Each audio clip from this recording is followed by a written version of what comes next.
నమస్తే, welcome to people media. So ఈరోజు మనతో పాటు కాంగ్రెస్ లీడర్లు, కార్యకర్తలు, అలాగే జెడ్పీటీసీ వారు కూడా ఉన్నారు. సో వాళ్ళతో మాట్లాడే ప్రయత్నం చేద్దాం. ఎక్కడి నుంచి వచ్చారు ఏంటని కూడా అన్ని విషయాలు అడిగి తెలుసుకుందాం. అన్న నమస్తే. అన్న నమస్తే.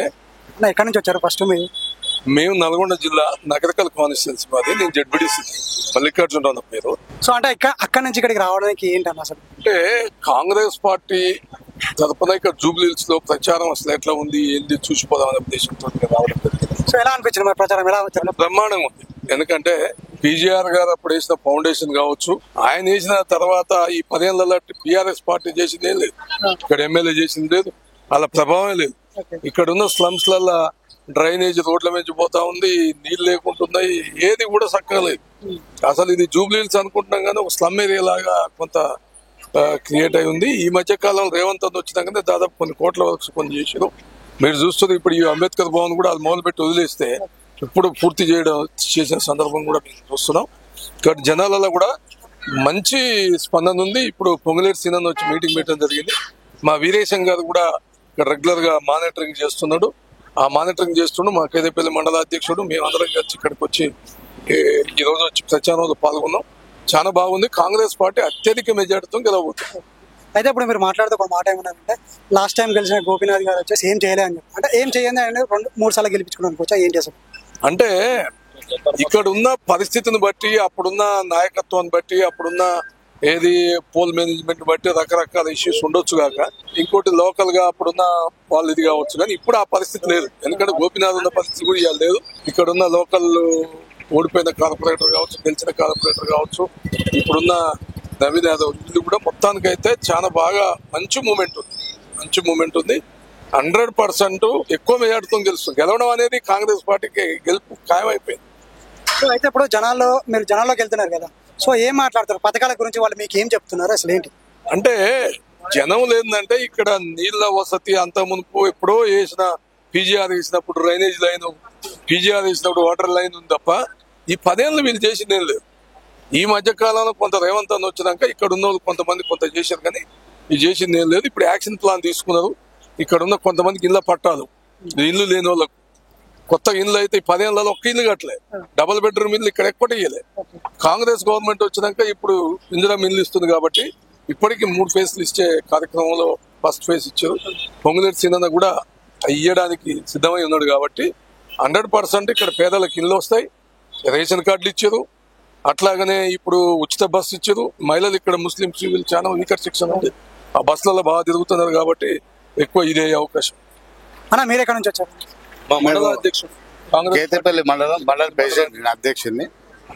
సో అంటే ఇప్పుడు ఇక్కడ మీరు ప్రచారంలో పాల్గొన్నారు కదా, సో ఎలా అనిపిస్తుంది ప్రచారం? అసలు ఎలా జరుగుతుంది? ప్రచారం తిరుగుతున్నప్పుడు ఏమంటారు అంటే నవీన్ యాదవ్ గెలిపిస్తేనే మాకు న్యాయం జరుగుతున్న విధానంతో ఉన్న జనాలు ఉన్నట్టు నాకు అనిపించింది. అది ఖచ్చితంగా జనాల స్పందన చూస్తే ఖచ్చితంగా నవీన్ యాదవ్ గెలుస్తాడు. అయితే ఇప్పుడు బీఆర్ఎస్ వాళ్ళు చెప్తున్న విషయం ఏంటంటే, బీఆర్ఎస్ కానీ ఇక్కడ బీజేపీ కానీ చెప్తుంది ఏంటంటే, మన రాష్ట్రం వాళ్ళు 2 సంవత్సరాలు వచ్చి ఏం చేయలేదు, వాళ్ళు 10 సంవత్సరాలు పాలించారు ఏం చేయలేదు అని చెప్పేసి బీజేపీ వాళ్ళు అంటున్నారు. సో వాళ్ళకి ఏం చెప్తారు మీరు? బీజేపీ అనేది ఇక్కడ గెలవడం అసాధ్యం. ఏదో థర్డ్ లీడ్ లో కొద్దిగా పెద్ద ఓట్లే రావు.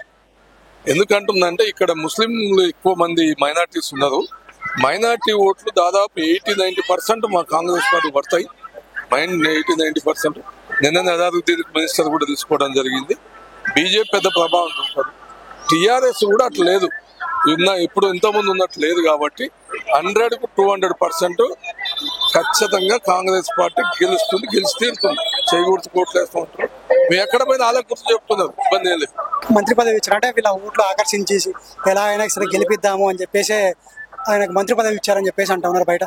అంటే అజారుద్దీన్ ఆల్రెడీ ఇక్కడ పోయినసారి ఎమ్మెల్యే క్యాండిడేట్ ఆయన కదా, ఇప్పుడు కొత్తగా అజారుద్దీన్ తీసుకొచ్చి మేము ఇచ్చింది ఏం లేదు. పోయినసారి ఆల్రెడీ ఎమ్మెల్యే క్యాండిడేట్ అతి తక్కువ మెజార్టీతో ఓడిపోవడం జరిగింది. ఆయన అంత ముందు ఎమ్మెల్యే చేసిండు, ఎంపీ చేసిండు, ఆయనకున్న అనుభవం ఉంది. లోకల్ అతను కాబట్టి ఆయనను మేము గౌరవించాలి కాబట్టి మినిస్టర్ ఇవ్వడం జరిగింది. ఇవాళ రేవంత్ రెడ్డి గవర్నమెంట్ లో ఇంతకుముందు టీఆర్ఎస్ గవర్నమెంట్ లో ఒక్కడి కాలనీలకు వచ్చినోడు లేడు 10 ఏళ్ళు. మరి ఇవాళ నీకు గెలిచిన కాంచి ఇక్కడ ఎట్లా ఉంటది అనేది మీరు చూడండి. లోకల్ ఇంతమంది పీజీఆర్ గారు వాళ్ళు ఎట్లుండ్రో ఇప్పుడు నవీన్ యాదవ్ కూడా వాళ్ళ మధ్య ఉండి చేపిస్తారు. పీజీఆర్ కూతురు ఇప్పుడు విజయమ్మ కూడా చెప్పింది కదా, విజయలక్ష్మి ఏంది ఈసారి ఖచ్చితంగా మా తమ్ముడు మా ఇంట్లో కుటుంబ సభ్యునికి ఉన్నాడు, నవీన్ ఖచ్చితంగా గెలిపిస్తే ఈ పీజీఆర్ లెక్క చేస్తాడు ఈ కాన్స్టిట్యూన్స్ అనేది ఒక మంచి ఇది చేశారు. దాని మెసేజ్ ఇచ్చారు. 100% గెలుస్తుంది. ప్రజలను కూడా మేము కోరుతున్నాం, కాంగ్రెస్ పార్టీ చేయకూడుతుంది, ఓటేసి గెలిపించుకోవాలి. గెలిపించుకుంటే రాష్ట్రం అభివృద్ధి అవుతుంది. 10 ఏళ్ళు వాళ్ళు నియంత్ర పాలన చేశారు. ఇప్పుడు జనంలోకి వచ్చి ఎవరికైనా స్వేచ్ఛ దొరికింది, ఆ స్వేచ్ఛను పోగొట్టుకోవద్దని మేము కోరుతున్నాం. ఏం చెప్తున్నారు ఏంది? కంపల్సరీ నవీన్ యాదవ్ లోకల్ మనిషి, బీసీ బిడ్డ, ఈడ ఎస్సీ మైనార్టీ బీసీ అందరం కలిసి ఉంటాం. అయితే మన లోకల్ పిల్లోడికి ఛాన్స్ ఇచ్చిర్రు, మనం గెలిపిద్దాం, భారీ మెజారిటీతో గెలిపిద్దాం. అట్లనే పార్టీ పెద్దలు కూడా సహకరిస్తున్నారు. ఇక్కడ లోకల్లో కూడా ఇంతకుముందు మన పీజీఆర్ చేసినట్టు ఏ పనులు కాలే. ఫస్ట్ బస్ వస్తుండే పీజీఆర్ ఉన్నప్పుడు, మళ్ళీ టీఆర్ఎస్ గవర్నమెంట్ ఎప్పుడైతే ఎంట్రీ అయిందో అప్పటి నుంచి బస్ బంద్ అయిపోయింది మాకు. ఇప్పుడు బస్సు ఫ్రీ అని అంటున్నారు కానీ బస్సు లేదు. మళ్ళీ పీజీఆర్ హయాంలో వచ్చిన బస్సు ఇప్పుడు పొంగిలేటి సీనన్ ఏమన్నాడు, నేను బస్సు ఇప్పించే బాధ్యత నాది, నేను మాత్రం బస్సు తెప్పిస్తాను, మీరు అట్లుంటుంది ఏం టెన్షన్ పెట్టుకోకండి, కంపల్సరీ బస్సు తెప్పిస్తా, ఉన్న పథకాలని చేపిస్తానని అన్నాడు. ఇదే దళిత్ సర్కిల్ భవన్ కూడా దీన్ని 3 సార్లు ఓపెనింగ్ చేస్తాము అది అన్న బీఆర్ఎస్ నాయకులు, మళ్ళా ఇంతవరకు చేయలేదు. కొంచెం బడ్జెట్ లేక ఆపేస్తే మళ్ళా మిగతా బడ్జెట్ చేసి కాంగ్రెస్ గవర్నమెంట్ వచ్చినాక రేవంత్ అన్న హయాంలోనే మొత్తం చేయించేసారు. అయితే ఇప్పుడు మన సీనన్ ఏమన్నాడు, మంచి భారీ ఎత్తున ప్రోగ్రామ్ పెట్టుకుని భవన్ ఓపెనింగ్ పెట్టుకుందాం అన్నాడు. ఇక్కడ లోకాలిటీలో కూడా మన కాంగ్రెస్ గవర్నమెంట్ వచ్చినాక ఈ వాటర్ ట్యాంక్ రిజర్వేర్ అయింది, ఇది చాలా మంచి పనులు అయినాయి. ఆ పనుల వల్ల కూడా నవీన్ యాదవ్ అన్నకు 100% భారీ మెజారిటీతో గెలుస్తాడు. అట్లాంటిది ఏం లేదు. ఈ బీఆర్ఎస్ వాళ్ళు మాటలు తప్ప వేరేది ఏం లేదు. దళిత బంధు అది అని చెప్పేది కానీ అంతా అది దొంగ నాటకం ఆడి ఇక్కడ కూడా ఒకరు దళిత బంధు ఇవ్వాలి, వాళ్ళే తీసుకొని వాళ్ళే చేసిరు వాళ్ళు. కానీ వాళ్ళు ఎన్ని ప్రచారం చేసినా ఏం చేసినా కానీ నవీన్ యాదవ్ 100% గెలుస్తాడు భారీ మెజార్టీతోని. ఇక్కడ ఎంత రావచ్చు అంటే మనం చెప్పలేం కదా తమ్ముడు. ఎందుకంటే ప్రతి ఒక్కరు ఏమంటున్నారు అంటే నవీన్ యాదవ్ మన లోకల్ పిల్లోడు, మా ముందు తిరిగిన పిల్లోడు, మా ముందు స్కూల్ కి కాలేజీ తిరిగి పోయినోడు, మేమెందుకు గెలిపించుకోవద్దు అనేసి మంచి స్పందన ఉంది. 100% గెలుస్తాడు. లైక్ చేయండి, షేర్ చేయండి, సబ్స్క్రైబ్ చేయండి. మరిన్ని వీడియోల కోసం బెల్ సింబల్ పై క్లిక్ చేయండి.